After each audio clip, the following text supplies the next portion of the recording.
Oke, bismillah, assalamualaikum warahmatullahi wabarakatuh. Assalamualaikum. Ketemu lagi teman-teman di ngobrol-ngobrol, dan kayaknya untuk beberapa video ke depan latarnya bakal kayak gini nih ya. Ini bakal jadi template dengan kursi hijau yang sudah tidak hijau lagi dan background yang belum ada sponsornya ya. Mudah-mudahan nanti ya PLN, BUMN bisa ini ya, bisa masuk juga gitu, kasih sponsor, siapa tahu. BRI. BRI ya, perusahaan-perusahaan ya, siapa tahu logonya ada di sini kan. Oh, kita punya TV besar ya, jadi bisa lah nongol nanti sponsornya di situ ya, ngobrol-ngobrol nanti. Jadi malam ini kita berdua bakal ngobrol terkait dengan desa, dan lebih spesifiknya lagi kita bakal ngobrol tentang pendidikan transformatif. Ini obrolan yang penting karena dalam rangka membuka wawasan ya, atau dari obrolan nanti kita menemukan kosakata atau menemukan poin-poin baru terkait dengan kenapa sih pendidikan transformatif itu penting untuk ada di sebuah teritori yang bernama desa gitu. Nah, mungkin saya akan mulai dengan sebuah pertanyaan ya. Kalau di analogikan ya, atau realnya di lapangan, pendidikan formal itu kan desa yang mengejar kota. Jadi kita lihat dari jenjang aja lah, SD, SMP, SMA itu. Kalau SD itu biasanya ada di kampung-kampung sampai ke level desa pun ada gitu kan. Tapi dia semakin naik jenjangnya biasanya dia bakal ngejar ke kota. Nah, sampai ngelihat format pendidikan yang dipunya negara ini, apakah sudah cukup untuk, kalau di obrolan tentang tadi ya, pemberdayaan terus transformatif seperti itu. Sebelum Undang-Undang Desa 2014, iya, kita itu bisa dikatakan meninggalkan desa, memunggungi desa. Jadi Undang-Undang Desa 2014 pada akhirnya, jujur kita harus mengatakan, salah satu upaya bahwa pemerintah mulai melihat desa sebagai halaman depan pembangunan Indonesia. Nah, pada akhirnya juga kita akan melihat apakah sekolah hari ini juga mengikuti jejak kebijakan itu, atau masih dengan seperti yang disampaikan Boy Friedel bahwa sekolah tidak mengajarkanmu untuk pulang. Dan produk sekolah itu semuanya kan mau jadi karyawan, seperti saya gitu kan, pada akhirnya jadi karyawan. Tapi kita punya kesadaran seperti ini juga dari sekolah. Kalau kita Artinya tetap nggak bisa lepas sama sekali ya. nggak bisa lepas dari situ. Tapi pada akhirnya kan kita mesti juga bertanya secara mendalam, pasca kita punya pengetahuan, di mana keberpihakan kita pada desa. Nah, itu dulu. Itu dulu. Keberpihakan pada desa itu tidak harus berangkat dari pendidikan apa yang sudah ada di desa gitu ya. Kalau kurikulum kita mungkin ada diskursus yang paten ya, atau benar-benar desa itu menjadi satu kurikulum yang menarik ya. Nadiem Makarim baru mengeluarkan itu dalam 8 program Kampus Merdeka. Salah satunya Proyek Desa. Dan itu kurang. Kalau boleh dikatakan jujur, orang yang sekolah dari desa kan semuanya juga menjadi orang urban, termasuk saya juga. Tapi lama-lama dengan kenapa Payung University kita fokus ya pada diskursus desa, karena kita melihat tamu-tamu yang datang ke Payungi setelah kita 2019 mendirikan sekolah desa, kita menyadari ini isu seksi, isu yang tidak sederhana. Di tengah-tengah desa kehilangan elan vitalnya terhadap posisi kebudayaannya. Jadi boleh dikatakan siapa sih yang sedang mengisi kebudayaan desa? Ternyata juga cara urban, cara berpikir urban itu kan mempengaruhi juga dari lifestyle, tontonan di tengah urban yang masuk ke desa. kebudayaan desa, tradisi desa, hal-hal yang disifat kuno, kemudian mereka malu untuk menganggit kembali, mereka malu untuk membangunnya kembali. Sehingga yang transformatif adalah kebudayaan kota. Yep. Yang benar-benar transformatif mempengaruhi desa ternyata ya pola hidup urban gitu. Dan pada akhirnya kita akan bertanya, lalu bagaimana kemudian desa yang digempur dengan kapitalisme yang begitu lama, produk-produk perusahaan yang memang muncul untuk membombardir kepentingan-kepentingan global, saya kira.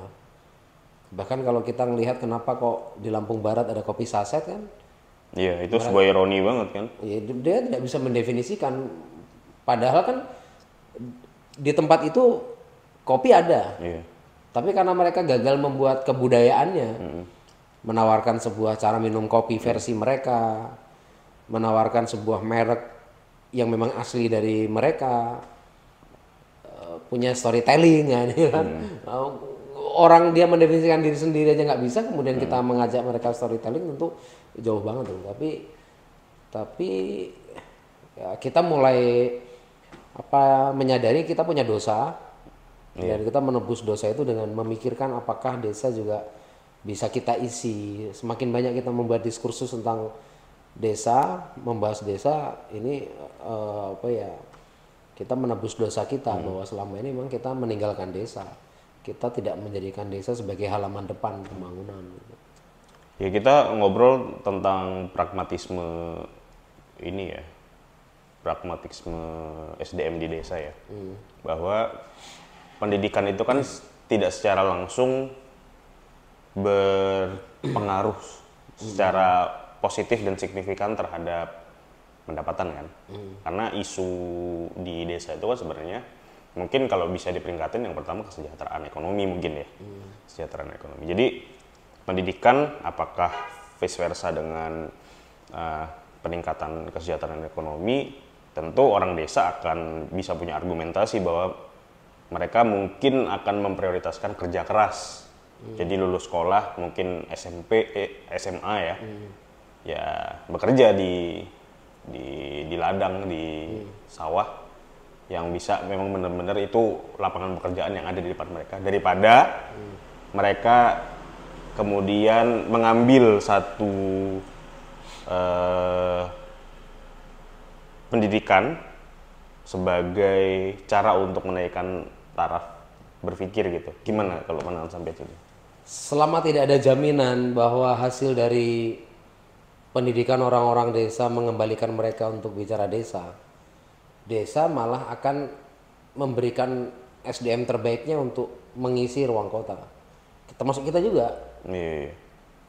Selama tidak ada jaminan bahwa orang-orang ini terdidik kemudian mereka kembali ke desa, maka sebenarnya desa memang sedang memberikan sumber daya paling vitalnya, dan efeknya adalah mereka ditinggalkan.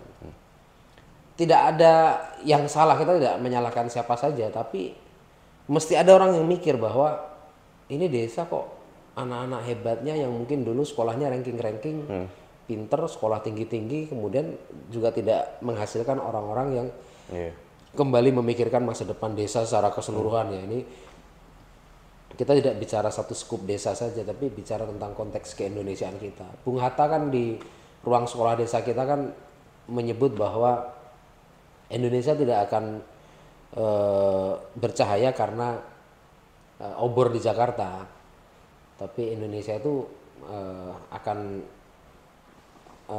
menyala bercahaya karena lilin-lilin di desa.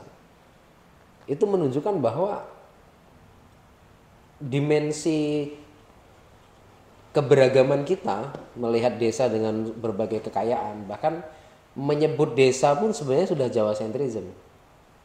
Kenapa gitu? Ya di Lampung kan ada Pekon, ada Tiu, yeah. Ada Nagari, Sumatera Barat kan ada apa? Nagari ya. Dengan konteks keberagaman ini kan sebenarnya mereka punya local wisdom. Mereka punya banyak sekali hal-hal yang sebenarnya bisa dimunculkan dan ini menjadi satu pengetahuan yang patut kita diskusikan. Nah, karena pola keseragaman, pola pendidikan kita ini menjadikan ekosistem desa juga ringkih kan. Keseragaman itu kan membuat kita ringkih. Kalau keberagaman membuat kita malah makin kokoh.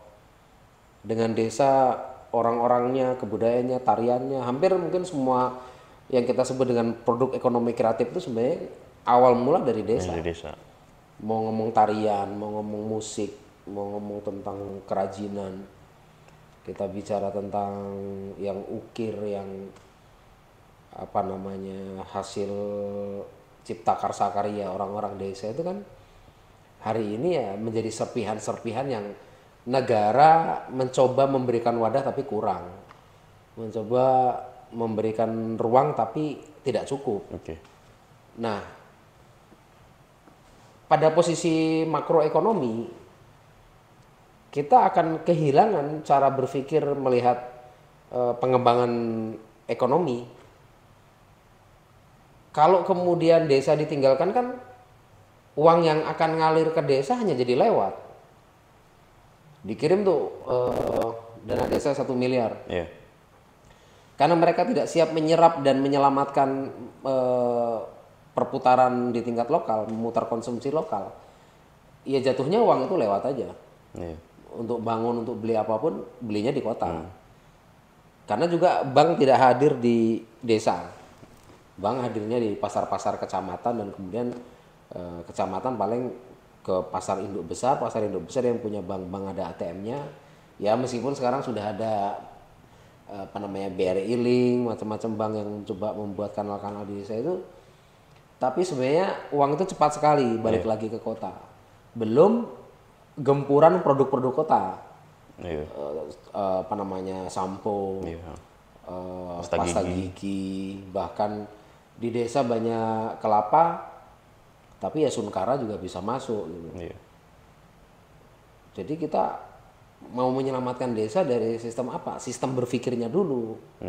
Maka kenapa kita ngomong pendidikan desa ini menjadi satu diskursus yang penting sehingga mereka learning by doing. Tidak ada sekolahnya memang ini. Kita ngomongin di perguruan tinggi nggak ada kurikulum yang paten bicara tentang jurusan desa, nggak ada. Belum ada. Tapi APMD lah mungkin. APMD kalau di Jogja itu ada itu apa namanya Akademi Pengembangan Masyarakat Desa gitu. Tapi itu untuk teman-teman yang di timur, banyak kan teman-teman Papua gitu.